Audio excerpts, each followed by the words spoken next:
republic for which it stands, one nation, under God, indivisible, with liberty and justice for all.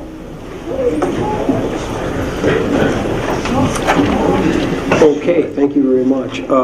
Please let the record show that Trustee Blades and Trustee Enlow have personal situations to deal with, and they will not be in attendance tonight. The rest of us are all present. Okay, we're going to move on to the approval of the consent agenda. I'll make a motion to approve the consent agenda as submitted. I'll support. All those in favor say aye. Aye. Any opposed? All right, we're going to move on to the approval of the agenda. I do have a deletion of 10A. We're going to remove the full-time hiring of 2 fire captains. We will deal with that in the reports. Other than that, everything should stay the same. I'll move the approval of the agenda with the elimination of 10. I'll support. All those in favor say aye. Aye. Any opposed? All right, moving on. Announcements and communications. Anyone have anything they'd like to? I do. I have an announcement. Today, the subcommittee for the library met with the library subcommittee, and we would like to set up a joint workshop so that we can explain the park and the library millage. And Can everyone hear her? sorry. Yeah, you may want to talk. And so we thought it would be better if we did it at this point because the library really isn't on the agenda. So we're looking at, Holly, what are the 2 days that we thought? June, actually we had 3 different possible days. Monday, June 20th, Tuesday, June 21st, or Wednesday, June 22nd. This is for a joint meeting? Yeah, just a workshop, yes. We thought if possible, we could have it maybe a little on the earlier side. You know, I don't know about Sean and Chris and Lisa aren't here, but Yeah, I know I cannot be here on the 21st. 20? Can I tell you right now? Yeah, we were kind of looking sort of. Get your phones out. I think the 22nd doesn't work for Leslie. And the 23rd is bad for me too. When is that PFOS meeting? Is it? How's Monday, the 20th? 22nd. What time was this going to be? Well, That's what we're here to talk about. yeah, you want to know, I mean, However we're long it here takes already. for you to drive down, I guess. Pick me up. If you want, I mean, I can come up. We can. Yeah, that'd be nice. There might be a ZBA meeting that There night, is. but we could always do, So it'd be done by 7. or in the large conference room, what might be possible too. But it'd have to be a public meeting, so we can't do it in there. If there's quorums, yeah. So if we did it at 5, could we be done by? Oh, yeah. 5, could we be done by? Oh, yeah. Oh, boy, I hope so. I mean, we're only thinking like an hour. So like 5 to 6? Yeah, that's what we would like. On the 20th? On the 20th? That, Okay, that's good? That looks good. It's good? Okay. Okay, great. Are we going to confirm that and then send it? Yes. Yeah, we have to We have post to it. have an agenda. I'll talk to you later this week and we'll get By the the agenda sent out. Okay, thank you, everybody. Perfect. Thank you. Thanks, Holly. Okay. Anyone else? All right, seeing none, we're going to move to call to the public, where you can stand up and talk about things that are non-agenda related. Okay, seeing nobody, we're going to move on to reports. DDA reports, Amy? I just wanted to let everybody know that I did attend the Main Street Now conference that was in Richmond, Virginia last month, and there were a lot of great sessions that I attended, some great networking opportunities. I did bring back a lot of good resources that I'll be going through with the DDA board moving forward. Some of our members of the DDA board attended the Main Street Oakland County Awards program last month. Thank you, Trustee Swain, for attending that too. We were given a plaque recognizing us as the newest member of the Main Street program, and you can see that is displayed in the display case up front. Myself and DDA board member Gezi took part in a tour of the water facilities, so thank you, Supervisor Dolan, for taking us out on that. That was very interesting. We also last week presented our first ever Music on the Grand Summer Concert Series event. We had about 100 people in attendance throughout the night. We were very happy with how this first time event took place. learned a little bit more about the layout, what will work, what we need to improve on, but we were very happy overall with it and look forward to the other events moving forward. We're in the process of doing some strategic planning for some parking issues that are facing the downtown right now, so we'll be working on that as an executive committee and as a full DDA board. I don't want to take away anything from any of the other board members, but I did attend Kite Fest yesterday, so I don't want to say too much about it because I'm sure you guys will have some things to say too, but it was a fantastic turnout. I was there on Sunday. The weather held out for us, so we got through the entire event without rain. And some other areas of interest, the DDA offered the first opportunity for the local DDA businesses to win a week's advertisement on the billboard on South Hill and 96. We had 10 businesses apply. The very first winner was Draft Horse Brewery, so hopefully you saw that ad along there. Next week we'll have the second winner of that, and it's going to be Sport Horse Saddlery, so they'll have an ad on there. And then coming up this next week on Wednesday, June 15th at 5:30, the DDA will be hosting a dedication event for Inspiration Park. I put a flyer in your packets. It's a very important event. It's a partnership between us and the New Hudson United Methodist Church. It enables us to have a community space downtown to do some of these events like concerts, our Christmas lighting, our trunk or treating program. So we would definitely appreciate anybody that can come down and show their support for that. As I said, it'll take place at 5:30, directly before our second Music on the Grand Summer Concert, where we will have Concrete Slim with some blues music. We'll have food truck, Fire Up Grill. We'll have booths from Lyon Township Public Library, Kensington Valley Civitans Club, and bounce houses from Oakland County Parks and Recreation again. So, any questions for me?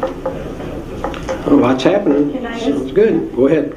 speak about well, first of all, the concert in the park was very delightful, and many people from Leslie came, and our office, Todd, John, Michelle, Robert, myself, a bunch of the girls from the office.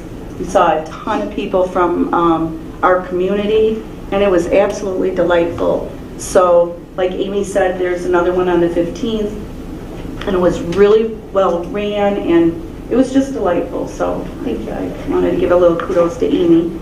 And then I thought Jim Chuck might be here, but he's probably just as tired as the rest of us. But I can give you just a little report about the Kite Fest. So everybody that donated, I'm telling you, your money was well spent. The Kite Fest was absolutely fantastic, and it means a lot to our community. We parked the most cars they've ever had. The first day we parked over 850 cars. Second day we parked over 400 cars, and they brought in over $6,100. And I know that doesn't sound like a lot, but they only charge $5 for parking. It's really considered a donation, and then everything up on the hill is free for the kids, except for, of course, purchasing food. And I talked to so many people, and they just said it was a wonderful event. So I don't know if anybody that's in our audience, thank you so much for donating to that, because it was a great event. Amy was there, and it just was a great event. So those dollars that you give to them means a lot. So it was great. So I just wanted to tell those few things. No, that's great. Yeah, everything was really, really great. There's a lot of volunteers that need to be thanked that you could never. There was so many up there at the Kite Fest, you couldn't even thank, you wouldn't even know who to thank. You didn't even know who was working. They blended right in. It was really nice. It was really nice. Our Kiwanis Club too, they needed kudos. They come every year. What was it? What is this one? 14? 11. 11. 13. Yeah. I thought it was the 11. I don't know, but I remember when John Bell sat back there and he said, "Hey, what do you think of a Kite Fest?" And I go, "Kite Fest? Well, Kite Fest." Oh, people love it. And it really turned into something nice. So that is great. Okay, anyone else? All right, we're going to move on to fire. Chief?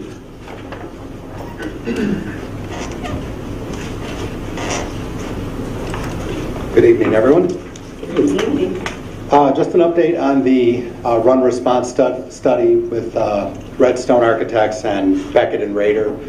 They added a few more locations to evaluating response times to try and cover all quadrants of the township. And after their first report, we still had some deficiencies in parts of our township that we wanted them to further their data. And so they are going to do a brief report at the July 5th meeting and take your input. I'll have a PowerPoint presentation to you beforehand that prepares you a little bit for what they're going to present.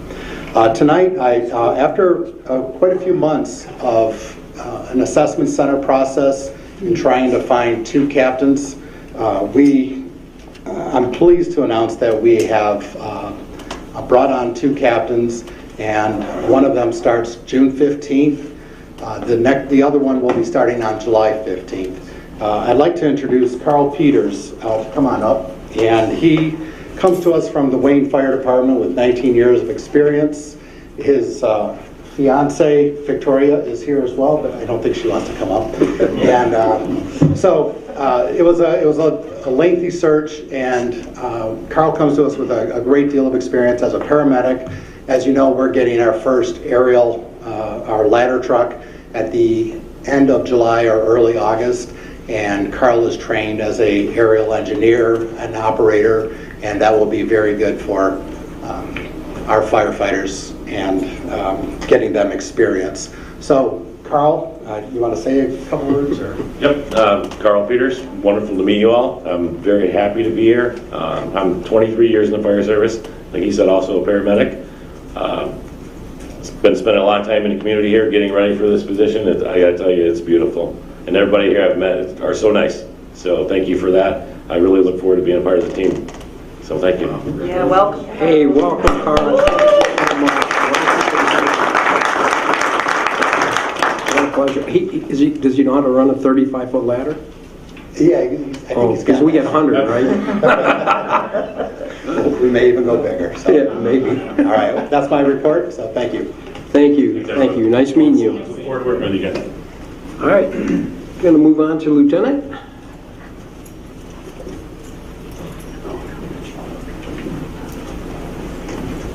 Good evening, everyone. Good evening.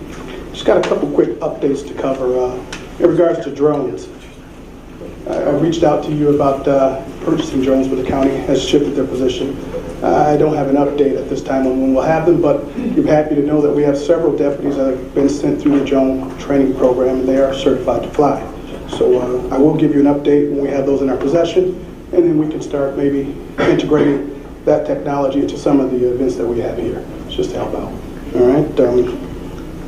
Also, I have a quick update in regards to the individual in our township that was charged with, accused of possessing child pornography.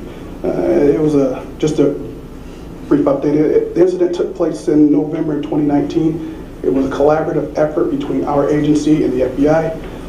They arrested the individual in 2021, and it's taken this long for us to bring this home to conclusion. But you'll be happy to know the Oakland County Prosecutor's Office did authorize 8 felony warrants for this individual in Lyon Township, and they were for possession and distribution of child sexually abusive material. So he was released on a $20,000 cash fine, and he's going to continue through the court process. And I'll let you know when I have more information. And the last thing I have here is I have a copy of the triennial report. I wanted to give the board members an opportunity to have me answer any questions that you may have. I did have one question on that. On a couple of pages, you've got columns for 2022 year-to-date and then 2021. And I was just curious if the 2021 numbers were for the entire year or to a similar point in that year. Yeah, I believe these are from, they may be from the entire year. Okay. Yes. You're talking about with respect to Part 1 and Part 2 crimes? Yeah. Yes, they're for the entire year. Okay, thank you. Cool. Any additional questions? I have one official question. Has a dog got here yet? Oh, No. I I wasn't going to bring it up. It's not here, but When's that dog coming? I don't know. It's got to be 12 by the time it gets here. I know. If I had the authority to confront the sheriff about it, I could get your answers, but it doesn't work like that. Oh, I could just call him. I know, that's what I said. Any additional questions? No. Okay, thank you. Thanks, Lieutenant. Thank you. Thank you. Thank you. All right. right, moving on. Planning Commission. Okay, well, we did have 2 meetings in the month of May. May 9th, I was not here, but I did attend the May 23rd meeting. We had no public hearings, we had no old businesses, but we had new business, and they're on our board meeting tonight. We had the Devonshire PD minor amendment. We had the Meadows of Lyon PD minor amendment. And we had the Woodlands of Lyon PD minor amendment, and those were all recommended to the Township Board by the Planning Commission. We also had a minimum acreage for planned development, and the Planning Commission felt that they wanted to move forward with that, so they are going to schedule a public hearing for that one. And we also had the discussion and a public hearing scheduled for the ADA parking space size increase. So Brian gave us some good background on that, so we are going to be having a public hearing on that one. And that concludes my report. Any questions? Okay, Lisa is not here tonight, so we'll have no ZBA building report. Dave, anything from the building? Yeah, sure. So I got a few numbers again. Every month some numbers. So this month we did have a pretty good, as predicted, a pretty good number on the new single-family residential. We had 42 permits given out, and that bumps the revenue of the township up $5,972,000. But that number is, let me explain that number to you. So that is the cost of construction.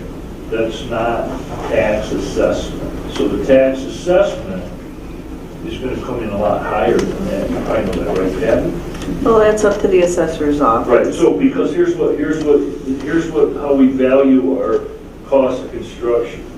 We take, it's in the computer in our BS&A, and we put in the square footage of the house, square footage of the garage, the basement, porches, decks if they have them, whatever like that.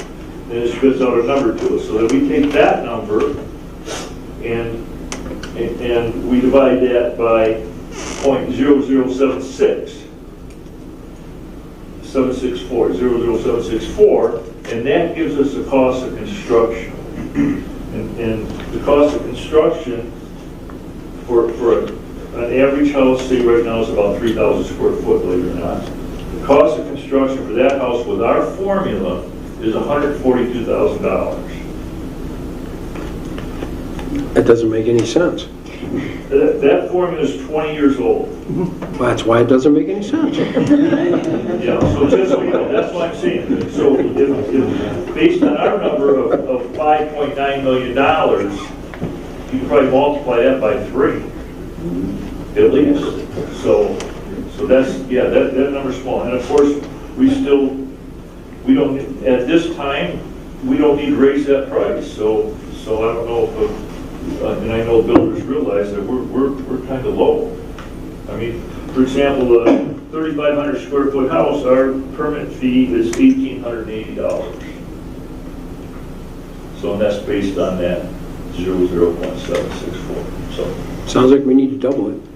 Oh, I didn't see who was in the room here. So that number's, so when you look at that number, you say, I'd love to have that house for $142,000. Anyway, that's really about all I got. We had a total number of inspections this month of 1,100 inspections. That's with all 4 departments. We had non-residential. We had 9 permits valued at $2.5 million, and then the rest of the residential, pools, garage, deck, stuff like that. We had 51 of those valued at $1.1 million. So that's about it for my report. Any questions? Fire away. Any questions for Dave? There are some big numbers he's talking about. The thing I like about it is if we can afford to do the permits as we do them, and that's a plus for everybody. I mean, really, I think that's a good thing, actually. Yep. It means we're working pretty conservative and we're doing a pretty good job. When things slow down, I'm sure that, we'll have to have some further discussion on those prices, but for now, we're good. That's good. Thank you for that report, Dave.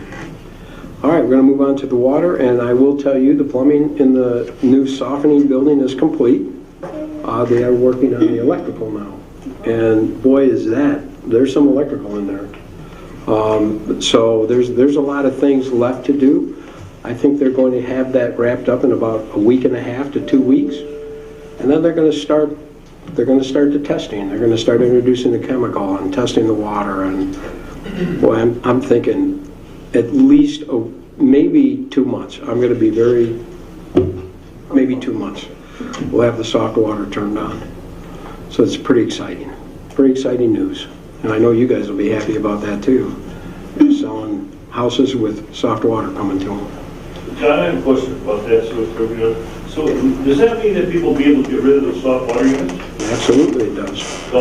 Gone. It will soften down to about 8 grains, okay? Now, if you want 0 grains, then you'll have to keep your softener. But to have 0 grains in your house, it's pretty aggressive to your pipes, so you probably don't want that. But 8 grains is very, very soft, so it'll be great water. Yeah, and to your question, yes, you can eliminate it. Yeah, we're filtering the water. We're taking out all the chemicals, all the iron. We're taking out everything. You'll have very, very supreme water coming to your home. Okay, any questions? All right, that'll conclude the reports, and we're going to go ahead and go to unfinished business, which there is none. So we're going to new business. Crystal Creek South Brook Pitch Amendment. You want to kick us into this one, Brian? Yep, thank you, John. The Planning Commission considered this at a meeting in May and subsequently recommended approval. Crystal Creek South is your development just west of Milford Road on the south side of 11 Mile Road. And this was approved several years ago. It was a part of the Alco Farms PD, the greater PD, and the architectural standards in that old PD agreement required a 612 roof pitch for every structure that gets built under that umbrella. Plans were submitted. If you recall, in the fall, the Planning Commission and the Township Board approved modifications to allow some alternative elevations, more farmhouse-style elevations.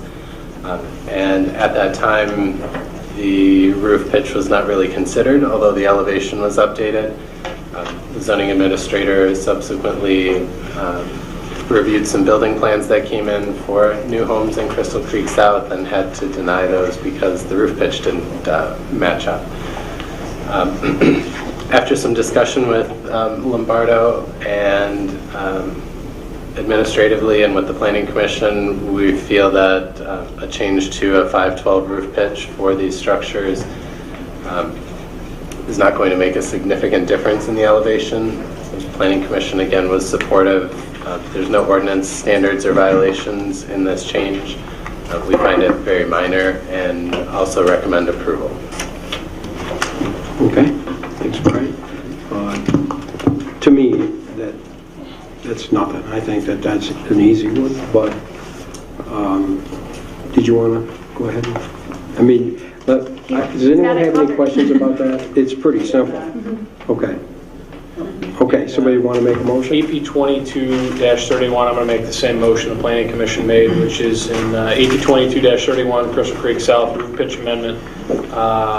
Move the approval of 512 pitch for every farmhouse style elevation and 612 on any other home. Support. All those in favor say aye. Aye. Any opposed? Thank you. I knew that was it. I'm sorry, but it was I would like to hear you talk if you want to. I just like to see. Oh, that's even better.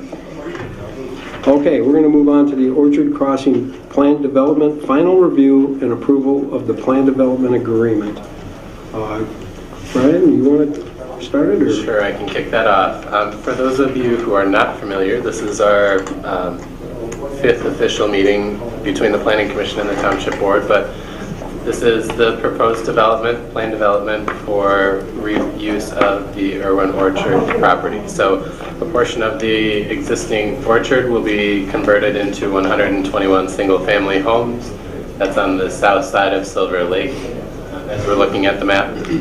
There will be 40 duplex units on the northwest corner of Kent Lake and Silver Lake. The orchard will remain predominantly on the southwest corner of Pontiac Trail and Silver Lake Road with some additional improvements there. And there will also be a restaurant, tasting room, event center on the northeast corner, as well as a bakehouse outbuilding at the corner of Kent Lake and Silver Lake Roads. The project has gone through its preliminary reviews, gone through its conceptual reviews, and here we are at the final stage.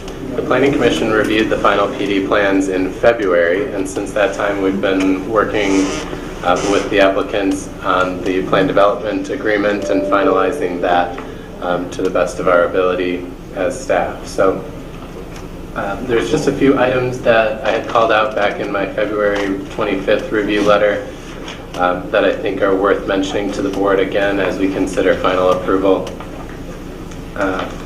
The bakehouse and farmers market here at the northeast corner will include or may include a drive-through component, but one of the things that we've done in discussions with the applicants is limiting that drive-through to something that is more related to the agricultural use. It won't be able to become a McDonald's or a Wendy's or something like that. It's going to be much smaller in scale and related.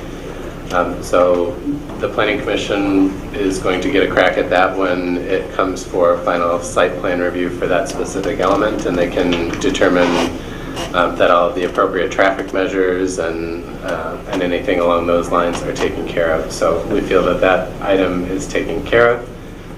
We had a minor conflict with Crispin Drive as a name for one of the streets, which has been resolved. I do want to call out that the two cul-de-sacs for the duplex units are not going to be accepted by the Road Commission of Oakland County. And so these two roads would be private and maintained by the homeowners association of those duplex units. They'll still be constructed to Oakland County standards. We have no issues with that from the township's perspective. I also want to point out that the southern of the two driveways is 669 feet. Our limit right now in the ordinance for a cul-de-sac is 660 feet for this type of use. By the way, we are proposing an amendment to that so that 660 won't be the standard any longer. It'll get bumped up, but for the time being, a waiver of the township board would be included in any motion for approval for the project.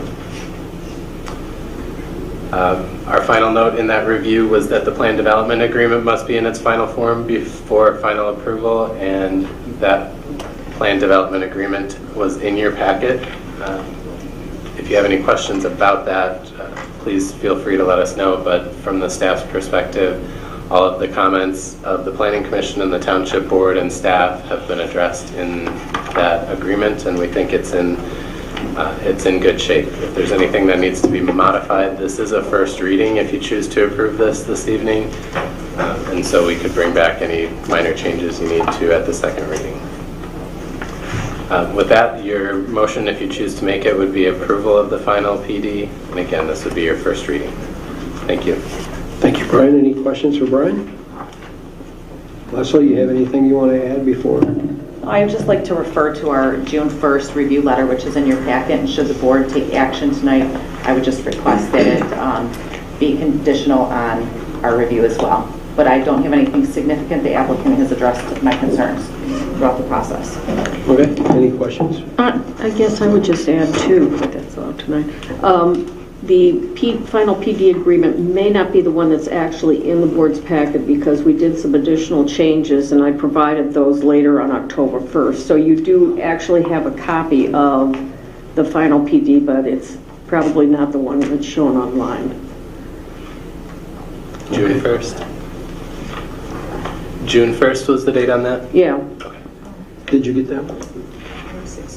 Well, mine still says 524, but this is the one that was emailed out from here. Oh, on the bottom, yeah. Yeah. But it was the most recent one was emailed out on June 1st. Is it different?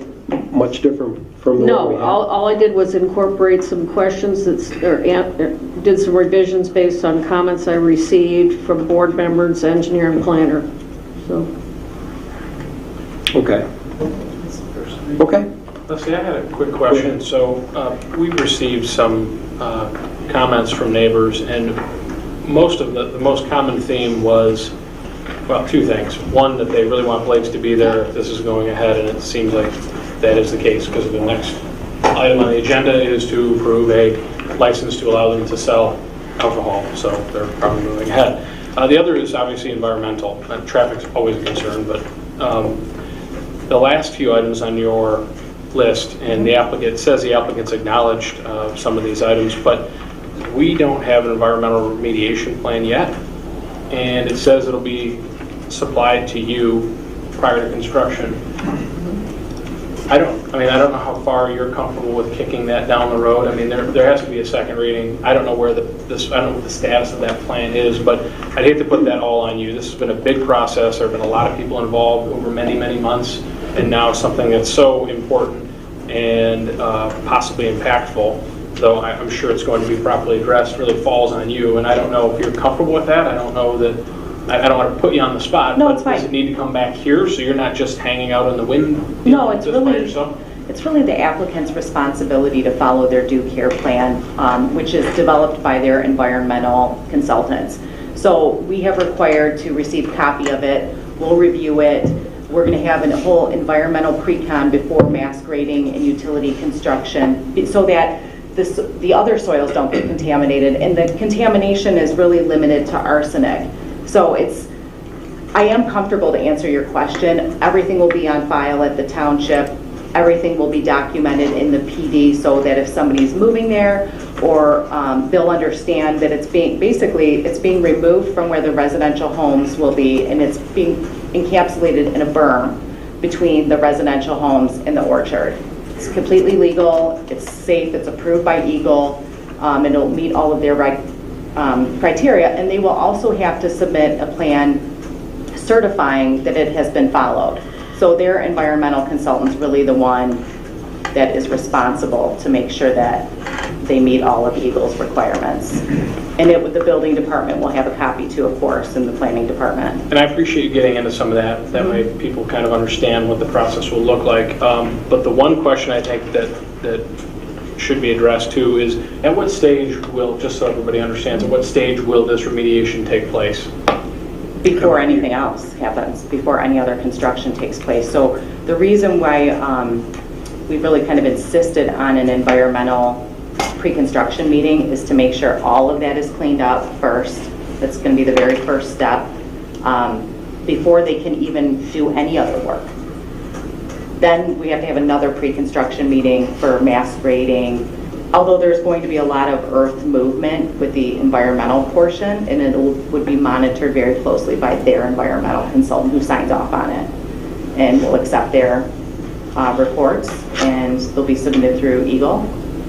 And then they'll be able to go in and install water mains, sanitary sewer, storm, roads, the typical residential development. Someone had asked me, won't this be better to do it this way? Won't it be better to have this all encapsulated than what currently sits out there on site with the orchard? And I said, well, I'm not an environmental expert, but I would assume that that's the case. I mean, what's out there now, I'm not saying it's, super dangerous or anything, but you're going to disturb all of this and you're going to encapsulate it. My feeling at that time with this person was that it will be less of an environmental issue after this is done and taken care of than it is as it currently sits out there right now. Right, and the applicant, they would not be able to build residential homes with the levels of arsenic that there are right now, so they have to do this work in order to develop residential product to meet the state's criteria. So yes, I do feel it's better. I'm not an environmental expert either, but we've consulted it. I understand it enough to know that this is the correct plan moving forward for this project. So I'm comfortable with it, and my understanding is that I'm actually going to be receiving those reports in the near future. So we'll review them and provide the township will be copied. I have been insisted through this process that everything be very well documented. So people purchasing homes, they completely understand, and it will be in the plan development documents before they're recorded. It'll be very clear. It'll be on the engineering plan. So it's very transparent. And that's obviously available for anyone in the public to come and, and inspect as well. But thank you for touching on that, because those were some of the concerns that I had heard back. I just wanted to bring it up. So thank you. Okay. Anyone else before? Give the mic to Greg. All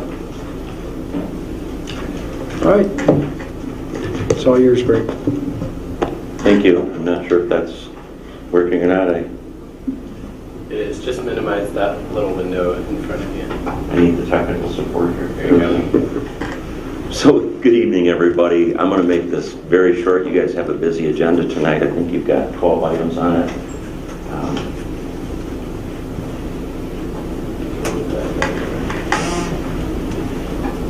There we go. So, very quickly, give you a super quick update, touch on a couple of things. Our request to you guys tonight is final PD site plan approval and approval of the PD agreement, and then, as was talked about, your next item on the agenda, where it went on there, your next item on the agenda is related to the alcohol approval. And then, of course, as always, we're here to answer any questions that you have. This may be a world shortest. I'm going to try to keep this to about 5 minutes. So, tonight, I think we're 14 months away from our conceptual meeting that we originally had. As Brian mentioned, on Valentine's Day, the Planning Commission provided us with approval. Tonight is just to give final approval for the 2 residential components. That's been something that we've tried to reiterate along the way, because I know there's been concern about that. This is not approving any changes to what the Blakes will have, any new buildings, anything like that. Those final site plans will have to come back to you guys. So this is just granting final approval for the 2 residential components, and it's granting approval of the PD agreement. For now, the existing orchard operations will continue as they have been, and again, future approval, future improvements will have to come back to the Planning Commission and to you guys. I want to thank Carol for her work. First, she was heading off to vacation, and then there were some personal issues that she was dealing with, so she really went above and beyond in helping us get the PD agreement ready for tonight. I don't know if there were 19 or 20 iterations back and forth, but there were a bunch, and going between the Blakes and us and you guys, it worked out really well, so thank you very much for that. With that, there's nothing new, there's no changes, anything else to show you guys. So again, our request are the 3 items, 2 related to me standing here, the approval of the PD agreement and the approval of the PD final site plan, and then your next agenda item is for the off-premise tasting room. We realize, as Brian and Leslie commented, there's a few tweaks that need to happen, notes on the plans, things like that, and that'll all be taken care of. Okay. That was short and sweet. I like that. Yeah. I talked to Michelle. She said you guys had a busy agenda, so. Well, we've seen it quite a few times also, so that's good. Go ahead. Sean, you want to ask that question to her? Why don't you ask that question you asked to Leslie about the cleanup? When it's going to happen? Oh, well, yeah, I mean, I guess what is your timetable with, I mean, we talked about what has to happen first, the environmental piece of this, but what does that timeline look like if you were to get approval? As far as a start date, we're still working through that because we're balancing this community with 15 other communities in Southeast Michigan, so we don't know about that. As Leslie very accurately explained, though, the first step will be to come in and deal with the soil remediation. That process takes about 6 to 8 inches of earth and scoops it up, puts it off the side, it's tested. The next 6 to 8 inches is tested, and you continue that process until you get to clean soil. So that's why it's just a soil remediation. That's also why she wanted a totally separate pre-con, so that there's no fuzzy lines between just that soil activity and the actual mass grading of the site. Thanks. Okay. Does anyone else have anything they want to talk?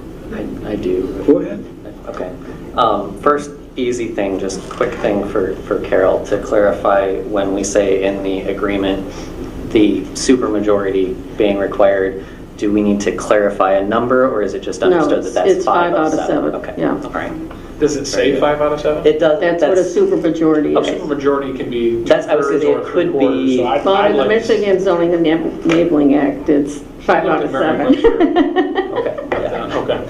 All right. I mean, I think I'm okay with the 5 of 7. I just wanted to confirm that piece. So now, so back in the preliminary, I had been asking about, this is the one thing that I'm still kind of caught up on for the pathway components of this. On the east side of Kent Lake Road, along the orchard use segment, we don't show any pathway there. We do show it along the southern portion of that parcel, but the way that our pathway ordinance is worded is such that there will be pathways along any minor arterial road frontages, and that is a minor arterial road frontage. I know you had said that there were potentially some issues or complications with constructing in that area, but in that case, we would typically say that if you're not going to build a segment, a contribution equal to the cost of building that segment should go into our pathway fund. So I guess just if you want to respond to that. Sure. Okay to answer that? Go ahead. Okay. Sure. So on the east side, you're right, we're not proposing, nor have we been proposing. I guess to ask us to change it at this late hour is a little difficult.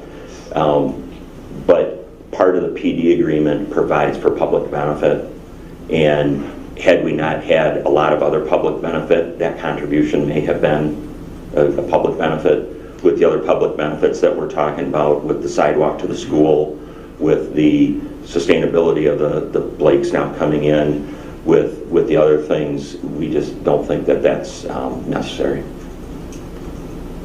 Okay.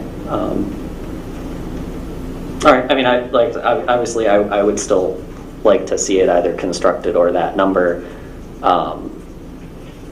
I know the other ones you're saying are a benefit. They are beneficial.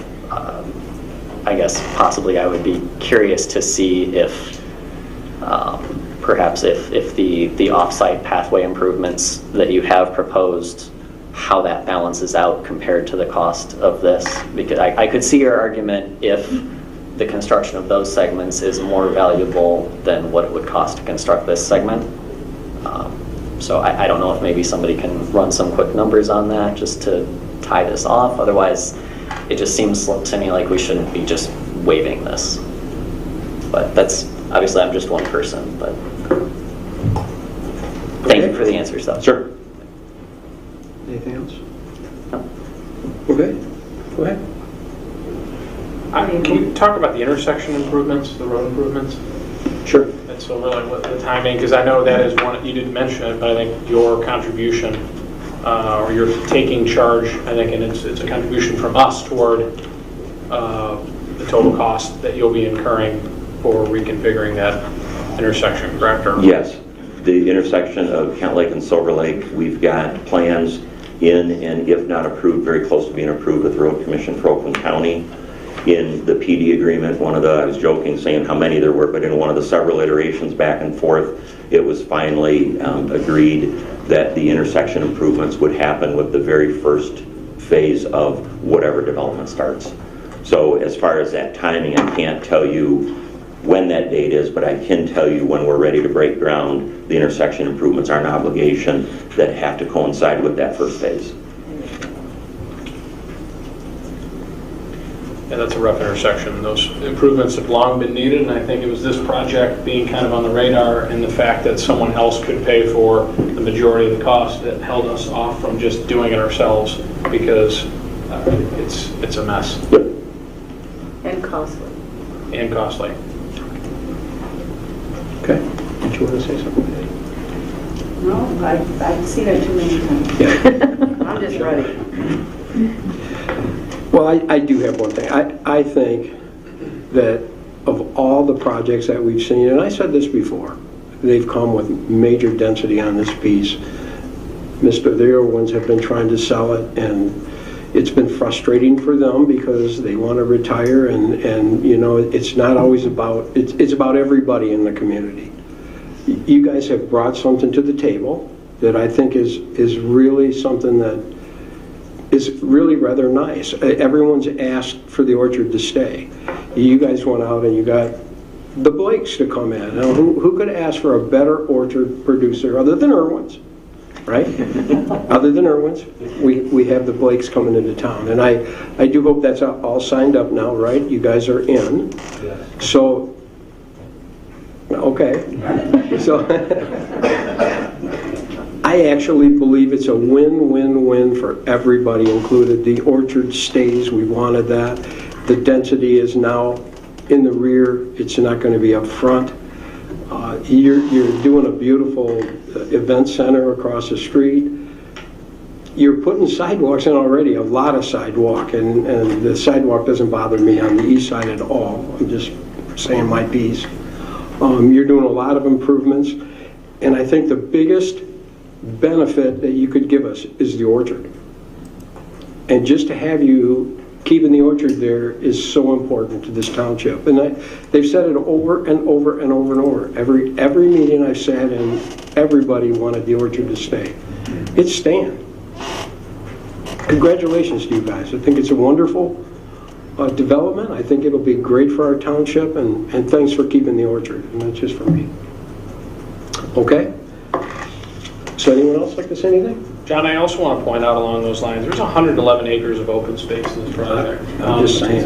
And we've said it before, but we've seen a lot of really bad plans. We've seen some decent plans. We've seen a lot of horrible plans from people that just wanted to come in here, turn this thing upside down, and put 400, 500 homes in here, and really leave nothing.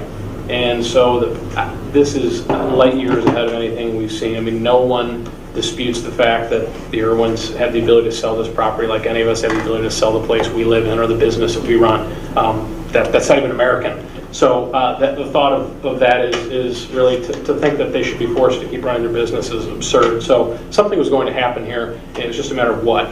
And I think to the credit of this board and the Planning Commission, we pushed back on a lot of bad plans. And it's been frustrating for the Irwins, but this is something that will leave a little bit of their legacy here with this use here at the corner, and I think that that's important. I think this will be a model development. I think it's outside the box, and I remember the first time I looked at it, I just started staring at it. What is this? I just don't see a bunch of little squares all over the place. They're really going to leave all this open space. So it is in line with the master plan density in use group and use type for this area, and I think that's important. So if it's going to be developed, this is the kind of thing that we should want. And I know if you live next door, you're concerned, and I get that. We've all heard from those folks. But this is the first time a significant development's happened where I hear nothing but excitement. And for every one comment of concern, I hear 5 or 10 that are excited. When's it coming? When are they going to break ground? When can I buy hard cider? Of course I don't touch this stuff, but so there's a lot of excitement here, and so I support this. I'll be voting for it tonight with obviously these conditions, and I just appreciate the creativity that was and the time that went into all this. That sounds like you're excited enough to make a motion. That's what I was thinking. I don't know if everyone else is done down there. I did remember one language clarification I was talking with Leslie about in section 4.3.c for the sidewalk improvement timing. It does outline that the pathways for the residential portions would be constructed prior to construction, and I just want to clarify that that is the intent. It shouldn't include the orchard property, so the frontage sidewalks for that segment would be done at the orchard to use improvement time. Is that correct? That would be our intention. Okay. Yes. All right. I'm okay with that. I just wanted to make sure it wasn't something we were missing. So. All right. Thank you. Thanks. All right. AP 21-11 Orchard Crossing Plan Development. I believe both of these would need to be moved to second reading, so I'll make a motion that we move AP 21-11 to second reading, and I will attach to that all the conditions and comments found within the consultant review letters, as well as the acknowledgement that a 9-foot waiver is required for the length of the cul-de-sac, which will, I guess that deviation or modification will reside in the development agreement. And again, that's the February 25th, 2022 McKenna letter and the CES letter dated June 1st of 2022. I'll support. Thank you. All right, we have a motion and support. Any further conversation? Seeing none, all those in favor say aye. Aye. Any opposed? Okay. Mr. Nolan, just on behalf of Anthony and all of us at Lombardo and the Blake's organization, thank you all very much. We really, really appreciate your cooperation. Thank you. Thank you. Thank you. All right, we're going to move on to the resolution approving the off-premise tasting room license for Orchard at 61475 Silver Lake Road. Thank you, John. So the Blakes have requested that the township approve a request for an off-premises tasting room license for the existing Orchard facility. So this would occur, if you were to grant approval of this request, this would allow the Blakes to begin selling as soon as this license goes through at the state level. It wouldn't require them to build the event center or start construction on any of the other facilities that they're planning.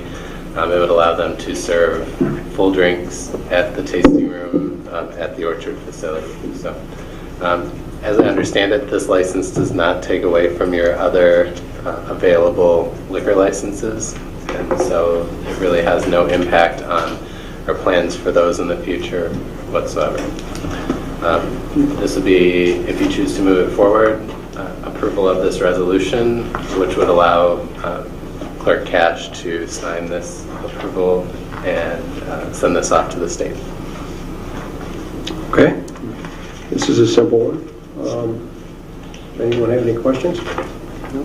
All right. Motion be in order. I would make a motion to approve Resolution 2022-18, approving the off-site premises tasting room license for the Orchard use at 61475 Silver Lake Road. I'll support. All those in favor say aye. Aye. Any opposed? All right. Thank you, guys. Thanks for everything. Thank you. Looking forward to seeing you. All right, we're going to move on. Marjorie and Pontiac Trail Pedestrian Crossing Project revised bid. Leslie? Okay.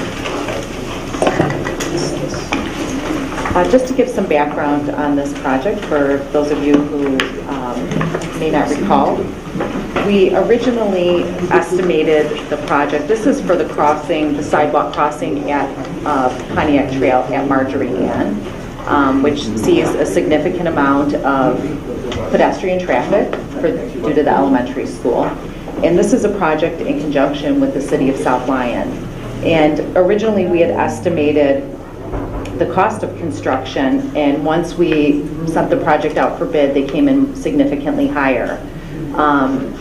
Then we, actually I think the first step that we did is we requested a price from the water main contractor who provided us with a price. The Pathway Committee felt that that price was too high, and we've been meeting regularly with the city representatives as well. So then we publicly bid the project, and the only bidder was the water main contractor, and it was even higher. And so everyone felt uncomfortable with the price, and so we requested a contractor to bid the project, KD Cement, and they did the work along just east of the post office, as well as the improvements to the 11 Mile and Martindale intersections last summer, and they did a great job, and they were very easy to work with. So having said that, we took that again to a joint meeting with the city representatives and the Pathway Committee, and felt that everyone felt comfortable with this number. Although it's a small project, it's complex. You have to excavate part of the road to put in a new culvert. There's some drainage issues there, so it just isn't really that simple. So it's expensive, is the summary. So as part of this, the bid by KD Cement was $64,489,000, but in addition with the traffic signal work, which would be performed by the road commission, The cost sharing estimate for Lyon Township would be $50,211.97. Carol's office updated the draft intergovernmental agreement, which was emailed out today, and I apologize for not giving her office notice that this probably needed to be revised, and she put a maximum of $60,000, really just in case that we find something unforeseen, that it would not have to come back to the board for approvals. That would just be handled administratively by your officials. So that is the summary of this project for your consideration.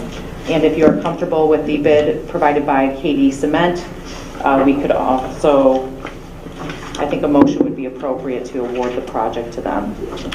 Okay, so you're saying that the cost sharing would be 60,000, that it's 50, but we'll go 60. Yeah. And the city would be 60, and I know Mr. Kennedy's here tonight, and I think he's interested in what's going on here, so I want to say hi to Steve. But anyway, so our portion would be really 50, but we'll give 60 in case, and you know what, and this takes care of that culvert and that sidewalk over the culvert. I'd pay 60 just to fix that. That's kind of a mess. But just That's to awful. be clear, it's a not to exceed 60, Yeah. so it's a split 50-50, Yes. so if we're giving ourselves a little bit of breathing room. Correct, and we had done the same in the initial agreement as well. Yeah, this is a good thing, I think. We got to get it done. So tonight, you're looking for approval of the bid as well as the approval of the first amendment to the IGA with a not to exceed amount of 60,000, replacing the number 35. So Yes. two motions. And I would make them conditional on also receiving approval from City Council. Right, and the road commission's participating in this as well, and throwing some effort and resources at this. Yeah, they are. Okay, I will, make a motion that we approve the First Amendment to the intergovernmental agreement between Lyon Township and the City of South Lyon for the Marjorie and Pontiac Trail pedestrian crossing with a not-to-exceed amount of $60,000. I'll support. All those in favor say aye. Aye. Any opposed? All right, now you want to make the bid to award? Okay, I will make Or a the motion. bid to award, that's a good one. Yeah, well, it sounds like you're on it. So I will make a motion to award the bid provided to KD Cement, which was provided on 5/12/22 in the amount of $107,826.49. And again, that is to be split between Lyon Township and the City of South Lyon, roughly $50,000 each, and then the Road Commission to the tune of about $7,500. Correct. Support. All right, we have a motion and support. All those in favor say aye. Aye. Any opposed? All right, we're going to move her forward. Thank you. All right, the next three agenda items are identical, and it was just a misstep. I'm going to have Brian, he can go over one, but the next three are absolutely identical for Pulte. It should be very simple, but go ahead, Brian. You want to go ahead and... Yep, thank you, John. So the minor amendment that is being requested is a clarification really between the exhibits that were approved during the original project and the PD agreement that was recorded for each one of these projects. As you can see, these are the elevations of homes within the development, just representative, but they show a variety of building materials, siding, stone, brick, and inside the actual text of the PD agreement, it specifies that these are required to be all brick. Further, there's a statement in that PD agreement that says where there's a conflict, the text rules. So in that instance, we would consider all brick is the only thing that could be approved. It's clear to me that this was the intent, that we allow a mixture of materials, and so the request before you from Pulte is to approve a modification to the PD agreement to allow for these elevations. We have no ordinance issues with these whatsoever. Planning Commission has recommended approval of all three of the projects. I can take any questions you might have. Thanks, Brian. I think this really makes sense, but, any conversation? I would just note that there are first amendments to the PD agreements for each of them that you'd authorize signing as well. You would have to go one by one. I would just roll it into the motion for each. Allows the supervisor to both sign. They both sign. They should both sign. I'll make a motion that we approve AP 22-38 for the Devonshire Plan Development Plan Amendment. And I would say and authorize the supervisor and the clerk to sign the amended agreement. First amendment. First amendment. All right, all those in favor say aye. Aye. Aye. Any opposed? Okay. I will move the approval of AP 22-39, the Meadows of Lyon Plan Development Agreement, to allow the supervisor and clerk to sign the First Amendment to this development agreement. And this, again, relates to exterior materials. I'll support. All those in favor say aye. Aye. Any opposed? All right. I move the approval of AP 22-40 for the Woodlands of Lyon Plan Development Agreement for a minor amendment to the exterior materials and allow the supervisor and the clerk to sign the First Amendment to the development agreement. I'll support. All those in favor say aye. Aye. Any opposed? I'm sorry. You had that one really fast. That was the best one, though. That was a little choppy. You got any more? I mean, you're No, going. I'm gonna You're going. take a break. You're all set, Joe? Thank you very much. All right. Consideration for assignment and use of school board resource officer for South Lyon High School. Okay. So, Lieutenant, you want to come up and talk about this one? This one is basically the same things we've done for the last quite a few years. If I can ask if we could move this to the back. I know Brian Toth is on his way.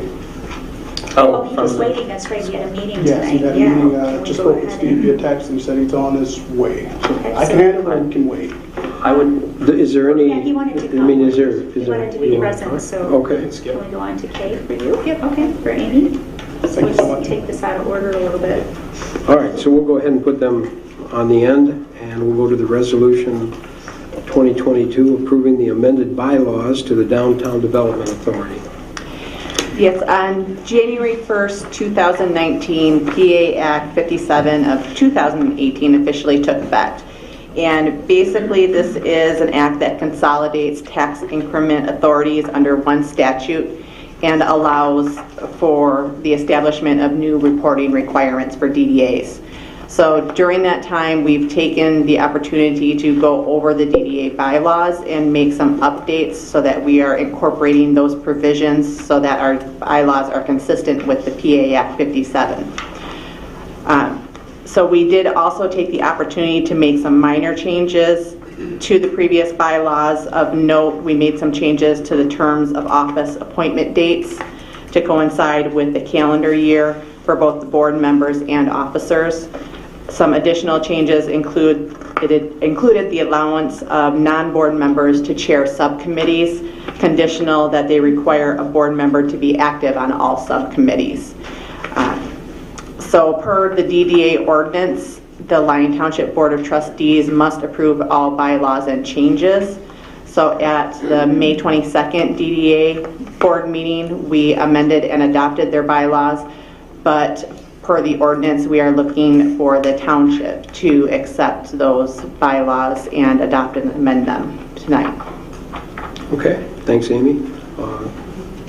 Any questions for Amy?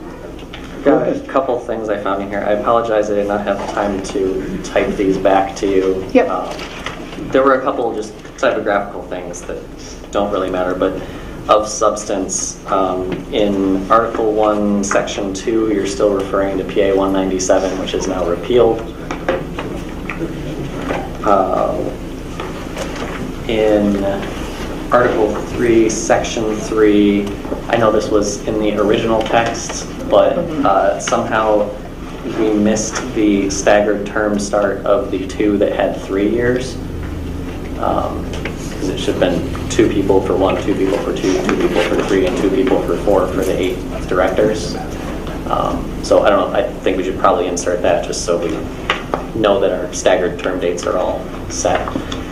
And I believe the staggered term dates were just for the original board that was appointed. They didn't need to be staggered after the original board members. I mean, my understanding was that since you're appointing people to fill existing term vacancies, that you should always have 2 people needing to follow up and be reappointed every year. Is that generally how this works, Carol? I think that's how it's set up. Right?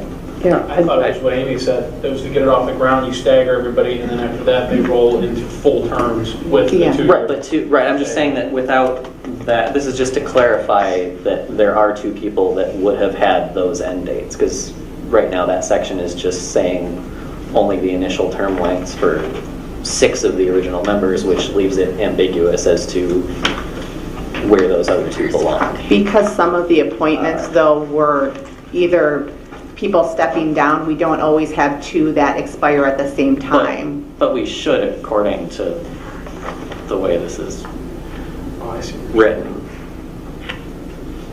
I know it doesn't affect the current, who, because we already did it, but it's cleaning up our past work so that. Okay. So we should be on a staggered. Right, we should be on a system where there are 2 directors assigned to a term that expires. Each year you have 2 of them needing to be. But that may or may not be, depending on, this was for the original, Section 3 dealt with the initial board. Right, but the rest of the language around it is saying that when someone leaves or whatever, they're assigned to the remaining term. So those terms should be fixed in length and never floating around, shouldn't they? No, because once the first board was over, everyone appointed after the first board members were appointed for 4 years. So each, right, but those 4-year periods are all offset by 2. Yeah, but that's dealt with in Section 2, that it's each one only has 4 years. This Section 3 is only the case of the first board of directors. We're long past that. Right, I'm just saying to clean up so we know that there should be 2 that expire every year. Does that not, am I not making sense here? But that section only deals with the first board of directors, which we're way past that. But it defines the start of the first terms, which then roll over every 4 years. So by extension, it defines. No? Okay, well, we can. All right.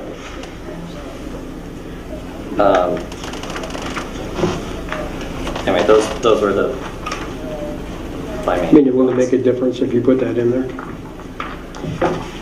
I would defer to Carol on that one. Because they're running on 4-year terms now. Yeah, so I don't. But you can put that in, that's fine, but it doesn't. Okay, I mean, my intent is just so that the effect is that each December, John, you should be renewing 2 people.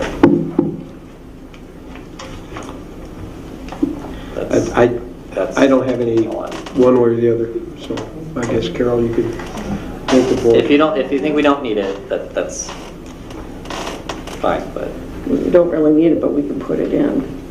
And the problem is what happens more often than not is you have people resign mid-term, so everything's all staggered anyway. It doesn't matter. It never works because they do come and go so much. But they normally be appointed to fill the balance. Right, that's how it's supposed to. Yeah. But fill the balance, I get it. Balance of the 4 years.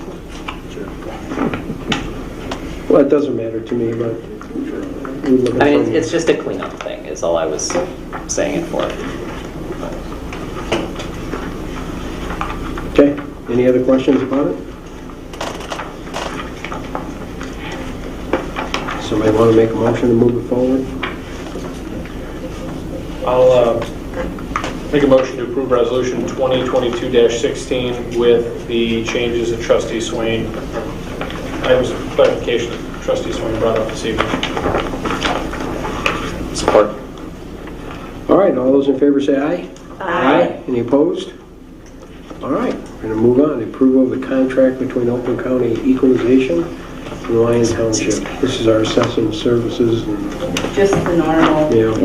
It's the standard contract. It only went up 4%, which I don't think was too bad. They do a good job. They are so reasonable and everybody doing the job that they do. They do a very good job. Want to make that motion? Yes. I'll make a motion to approve the renewal of the contract for assessing services of the Charter Township of Lyon for contract year 2022 through 2023 as presented from Oakland County Management and Budget, dated May 18, 2022. I'll support. Okay, all those in favor say aye. Aye. Any opposed? All right, resolution setting refuse collector license fees. Carol, do you want to take that one? I lost it. Well, we previously adopted revised regulations dealing with solid waste haulers, and it references that a fee will be charged. So we discussed this at admin. We investigated what other communities were charging, be it a flat fee plus so much per vehicle, or just so much per vehicle, and discussed it. We came up with the proposed fee that we put in the resolution, just the flat fee. Okay. Does everyone know what we're doing there? Yes. Yes, we're not high, we're not low. Pretty reasonable. Yeah, it is very reasonable. Yeah. I'll make a motion to resolve setting the refuge collection license fee in the resolution number 2022-17. I'll second that motion. All those in favor say aye. Aye. Any opposed? All right, we're going to move on to the discussion to purchase the Huron Valley Trail. Patty, you want to take that one? Yeah, Leslie's going to start, but Okay. we're pretty excited. We're going to tag team on this because she was nice enough to do the letter for me, and I do appreciate that. No problem. Well, it's kind of interesting. You probably are all aware that the Huron Valley Trail that runs through Lyon Township is under the maintenance. Basically, each community maintains their segment of trail, but the land itself is actually owned by DNR, including this unusual piece, and I always forget what it's called, but the future ring road will cross it. It's like where the trains used to turn around. It's a very odd shape. Yeah. Anyway, so at the last meeting of the Western Oakland County Trailway Management Council, which was attended by DNR and Milford Township and many others, it was a great meeting. It came to light that Milford Township recently purchased their segment of trail, the land itself, for a pretty reasonable price. So I prepared this estimate of all of the parcels that are owned by DNR, and if DNR would sell it for the same price as Milford, there's an estimated cost.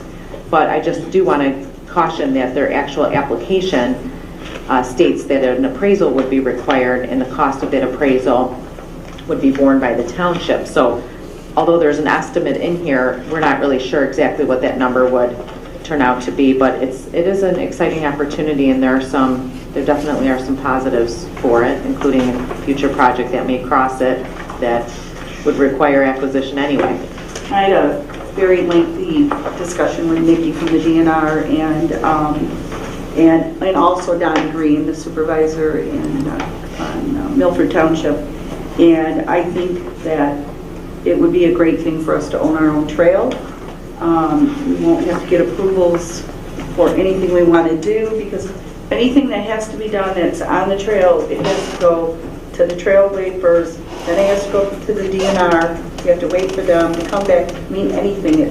And we've been doing that for years, but I think it would be a great opportunity for us to own our own trail. We have to maintain it anyways. We cover insurance on it anyways.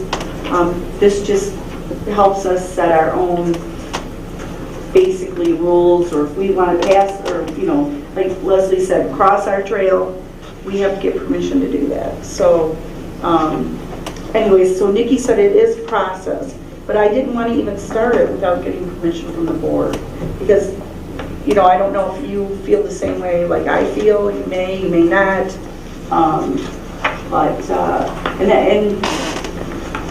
Milford isn't the only community that bought their trail. I can't remember who else.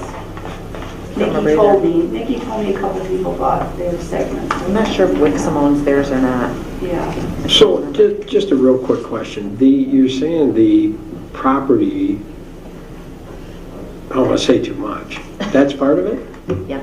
The whole thing? It's part of the summary that I did. The whole thing? The whole piece? Yes. Really? Yeah.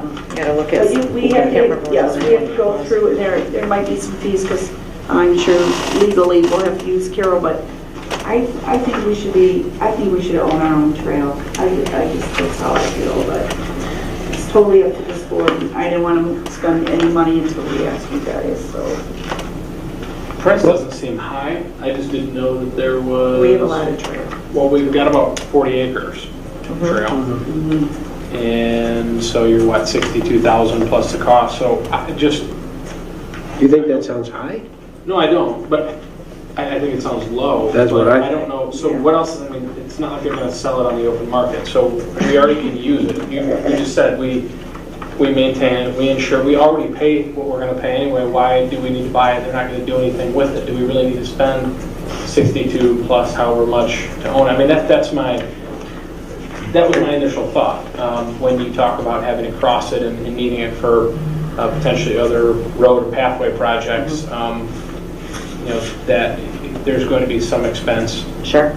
You know, in a process that will take time going forward, so I don't know. The process would actually be the same as this if you're buying the whole parcel, or if you're buying right-of-way, for example, you'd be paying 100% of value. Plus, if you want to use that odd-shaped parcel for an amenity in the future, you'd have flexibility without DNR approval. So one of my questions was, I'm guessing that there will be strings attached to this. The state doesn't do much with their land where there's some string attached to it. I don't think we can never sell it. I think that's. Oh, probably. It probably For always sure. has to be used for recreation, I would assume. Sure. Yeah. But does that mean you can't cross it with a road? No. They're already Sure. aware that we're proposing a crossing, and they approved it at that meeting, actually. Okay, so that's been documented. My next question was, and this might be the most important, will this affect our ability to pursue grants from the state for rehabilitation? We just paid hundreds of thousands of dollars to just rehab it on our own because we could, and it was quick, and we needed it now. It was a mess. Oh, no, you're getting a grant for that, for Ralph C. Wilson, though, not DNR. Right, but will we be able to go back and ask, in the future, it's going to break down in 20 years? Like, does this make us no longer grant eligible because we own our property? No, you have rec grants for township-owned property all over the place. I just wanted, I just wanted to make sure, and obviously who knows what their policy will be in 20 years, but. I assume the only thing we'd be losing there is actual, like, DNR, like departmental funding if they were to do it of their own accord, which I doubt they ever would. Right. They haven't done any. I actually asked if we could apply for a trust fund grant to buy their property from them. They said no. I'm like, well, it's worth asking. It's acquisition. I'll tell you, my worry is to get it assessed, it might be more than the doggone property is. I know, I was thinking that too. I mean, it's crazy how much they charge for We have that. to ask. We can start the process. Do they determine, did they pick the assessor and they just charge us whatever happens? That is my understanding. It just says that if an appraisal is deemed necessary for land requested, the township would be responsible for all associated costs the DNR incurs in obtaining an appraisal. So it doesn't say they're going to require it, it says they may. And they, as far as we know, they didn't for Milford, but we think they... What did Milford pay? Yeah, that's all they paid. $1,600 an acre. What? No, but for the, how much did they pay for the? No, that's all. That was. Oh, I don't know. No, that's everything. Well, that was the total of what they bought. I don't know if they had a full appraisal or not. I don't know, I didn't ask. And then it just says that payment for appraisal costs, if they require it, will be, right, must be received within 21 days. So they're basically saying you have to pay quickly. Can't we then just Just ask that question, are they going to ask for an appraisal? Right, I mean, if they just dealt with Milford on this, they could just use that same figure and... The way that it works, though, is we have to apply, we have to send this application in. It doesn't cost us anything to send the application in, does it? Well... We're not committing to anything. You kind of are, because it Committing to says... buy it without knowing what... It says if an appraisal is deemed necessary, you would be paying for that within 21 days of the date of the appraisal invoice. And then you have 10 days to accept the sales price upon notification by the DNR, which seems pretty quick to me, but, and they have 6 months to approve or deny the application. Nice. That seems unbalanced, but. So you are if you direct the supervisor to sign this, you are making some commitments here. I'm sure you could get the appraisal, and if it comes back double or triple, you could say, no, thank you very much. We're going to not do this, but. I mean, I think going with Milford pay gives us a good idea, but again, I go back to what John mentioned a minute ago. And I guess, Patty, if you're saying that's the all-in price for everything. When you factor all of the. Don said it was a great deal. So the 1,600 is, that's per acre is. It's a deal. Including that, yeah. And then we own it, it's under our own control.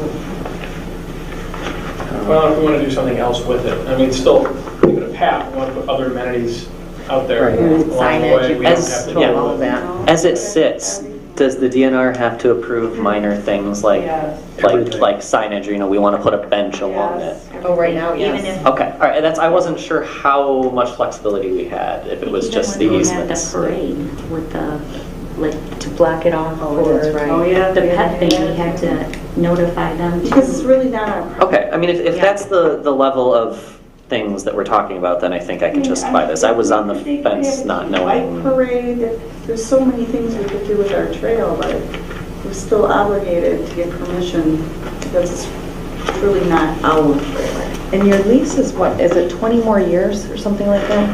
So you have a lease agreement, and when lease agreements expire, who knows what the new lease will look like. It's really basic, the one you have right now. But that's the other advantage. There was one trailway that they actually returned a rail in the UP for a copper mine. I believe it was a copper mine or iron ore or something like that a couple of years ago. That's very unusual. When we started this, what they said is that they would never sell any property ever again because they kind of messed themselves up when the railroad went through people's backyards, sort of, and those landowners approached them to buy them, and then they bought them, and then it stopped them from running the trailway, which is very popular all over the whole state of Michigan. So then when we had, again, like Leslie said, a very successful trail meeting, because it included the airline. We learned a lot of things, but we probably had 20-some people here. It was a great meeting. It was. And we were talking, and Don said, we bought our trail. I go, what? He goes, yeah, we bought our trail. And he goes, we're so excited about it. And then Nikki came in, and then we started talking to Nikki, and she goes, yeah, because you might want to buy your trail.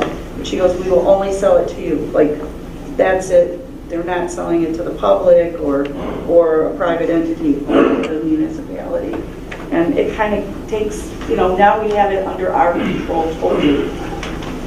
If we want to do anything, we don't have to keep going for approvals or anything. So I thought it was a great idea. I was very excited about it. But again, I wanted to come here. You don't want to move forward with something without asking. So we thought it should come here first. Okay, I'm going to make a motion.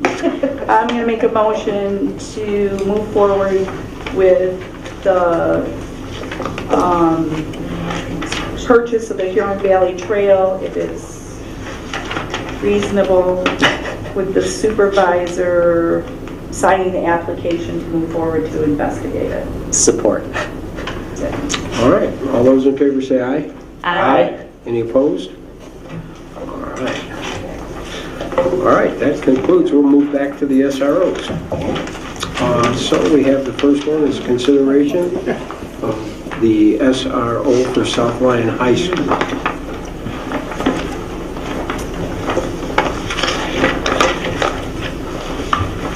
Good evening again, everyone. I'd like to introduce Deputy Superintendent Brian Tall from the South Lyon Community School District. He's here to take part in this discussion tonight that we're having here. So before you will find two contracts for the renewal of the SRO in South Lyon. I'm sorry, it's one at a time. South Lyon High School first. Again, I said it before and I say it again. I think this is important to maintain that partnership between our deputies, Lyon Township, and the school admin staff. I think aside from all the security and threat concerns, the deputies have become an integral part of what goes on in educating our children. So with that said, you've all had an opportunity to review the contracts. All right, I'm here and available to answer any questions you may have in regards to South Lyon High School. I I just want to thank Brian and the school district for their commitment to this program, and to you, Lieutenant Whitfield, for doing such an excellent job with your staff. And this is something that this board has supported as long as I've been on it, and I'm proud to join them in making sure resource officers are at as many schools as we can have them at. Especially now. I've always said that no percentage around will ever protect a kid. And I look at it this way. If we have the money to protect our kids, you damn right I'm going to do it. And you know what? I don't care about invisible lines. I don't care about any of that. I care about the children. And if they're from Salem, they're from Salem. They're children. We need to protect them. And I'm all in for every SRO that we can afford in every school that we can put them in. And that's just my opinion. I'm all for it. All of them. And I was going to make a comment when we got to the East SRO, because this one is at no cost to the township, but I do want to make it, for the record, make everyone aware that Lyon Township is the only community that has students in the school district that is participating with a financial contribution from the municipality for SROs in any school. And I think it should also be known that when school's not in session, which is about 12 weeks a year, the SROs are 40 weeks a year roughly in the schools. The other 12 weeks are out on the street. So at that point in time, we're paying the full cost of that deputy, and it's out on the street protecting the citizens of this township as well. So with that said, I'll move the approval of the SRO. Yes. Yes. Sorry, I'll stop. I'll Do you know who initially drafted this contract? I do not. Do you know who? Yes, Bill Pearson and Melissa Weber would be a guess, but can't guarantee that. Okay, well, I'd like you to strike the arbitration clause out of it. We can definitely take a look at that. Okay, so that would be in paragraph 10. So paragraph 10 would end after the first sentence. Was it in the last one? Yep. Yeah, it hasn't changed, unfortunately, but I think maybe we need to, I know Lieutenant Whitfield was talking about a few things he would also like to tweak a little bit, so maybe going forward for next year, but this year we can at least take that out. Maybe have Bill call me. Well, he's not around. Well, he's around, but not around. Yeah. Oh, okay. Well, we can have our lawyer give you a call. Yes, okay. All right, so, We'll move the approval of this contract, subject to their lawyer giving you a call. Okay, sounds like a plan. I'll support. All those in favor say aye. Aye. Any opposed? All right, we're going to move on to consideration for the SRO for South Lyon East. I'll move the approval of... Sorry, I'm sorry, I don't want to... Well, maybe I should just take a breath. If you want to, I'm just... So, I just want to say a couple things on here that I'm very supportive of the program, obviously, and I think I listened to an interview that Sheriff Bouchard gave recently in light of recent events that reiterated my belief that the Oakland County officers do have great training in this particular area, and it's definitely a valuable asset. That said, I do have an issue that the township has continued to be the only municipality to contribute. And I'm sitting here, and I did send some questions to the superintendent, and Mr. Archibald got back to me and clarified a few things that help. But as I look through the numbers, I have no issue with the township paying for the 12 summer weeks because the officers are not serving the school at that time. But when we're talking about the actual school assigned duty time, when we're the only one paying in, that ends up being about $57,000 that the school's putting in for the East officer and $57,000 that the township is putting in. When I look at the school district budget, Mr. Archibald mentioned that the current budget coming up has allocated about $260,000 towards SRO costs. You add up the East officer, the SLHS officer, and what I believe is a pending middle school officer, and that seems to be about that number. What I find hard to believe is that the district can't take another $57,000 to simply cover the remainder of this officer since to me it is a school function and not a township function. When I'm looking at, budget projections showing approximately, as of your March budget amendment, a projected increase to your fund balance of over $3 million. So I find it a little questionable that the school district couldn't afford this. And while I'm not going to say no tonight, I will find it very difficult to continue to support this without some serious look at how this cost sharing can be done with the other communities, or where the district can or can't find money for this. There's some things coming up, it looks like, from the state with some potential grants through the school safety office. I don't know if you guys have looked into those, and it's not necessarily that I don't want to spend money on this. It's a question of, are residents' tax dollars going towards things that should be the responsibility of township government versus school funding, be it from the state or from property taxes, going towards school-related functions. And if we were to spend the same amount of money, I would much sooner support adding an extra officer to float between middle schools or something for the extra amount that it would cost the township than simply offsetting money that I think could be reasonably shuffled from other places in the district budget. So that's my comments. Well, with that being said, since I'm the treasurer, I can tell you that we certainly can afford this. And as John and Sean mentioned, it is for our kids, and I'm sure the school district is taking a hard look at their responsibility.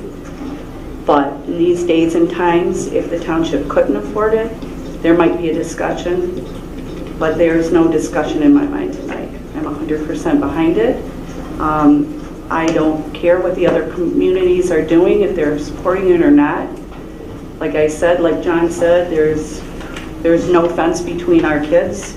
They're just our kids. I have kids, they're older, but if they were at the school age, I certainly would be hoping that my elected officials would vote for this. And like I said, if we couldn't afford it, that'd be a whole different issue, but that is not the case with Lyon Township. And you can't run your business for your township by what other communities are doing. You have to do what's right, and that's all I'm going to say. Certainly supporting this. Thank you. We would never cut our budget short, but again, what do we have to complain about money for? We have the money to help. Let's help. Let's keep these kids safe. I want our kids safe. There's some major things that have been happening very close to us. And I'm not going to mention where, but I'm saying very close to us. This is super important to me, and I show pride in being able to afford an officer to protect our kids. It's prideful to me. I can just say I'm 100% for it. I'll try not to be philosophical, but I can't help it right now. Some people who criticize the growth of this township, everybody else was allowed to grow, but now that we're growing, that's a huge problem. When they say, well, what are you doing with all this money? Well, nobody up here is getting rich. I think, what did we trustees make? A few grand a year. We don't do this job for the money. What we do is we make the community safe. We buy fire trucks. We hire full-time firefighters. We bring on more deputies. We put resource officers in schools. We build pathways. We build roads that we don't have money statutorily granted to us to build. That's what we do. So when someone wants to know what we're doing with all that money, it's this kind of thing. That's what we're doing with this money. Well said, Sean. Well said. So with that, I'll make a motion that we approve the contract that is before us tonight for the school resource officer at South Lyon East High School, subject to the school district's attorney working with our attorney on some language in paragraph 10 found within the agreement. I support. All right. All those in favor say aye. Aye. Any opposed? Thank you. Wonderful. Thank you, guys. All right, I think that comes to the conclusion of our meeting. Does anyone have anything they'd like to say before we adjourn? Seeing no one, I consider this meeting adjourned. Significantly faster.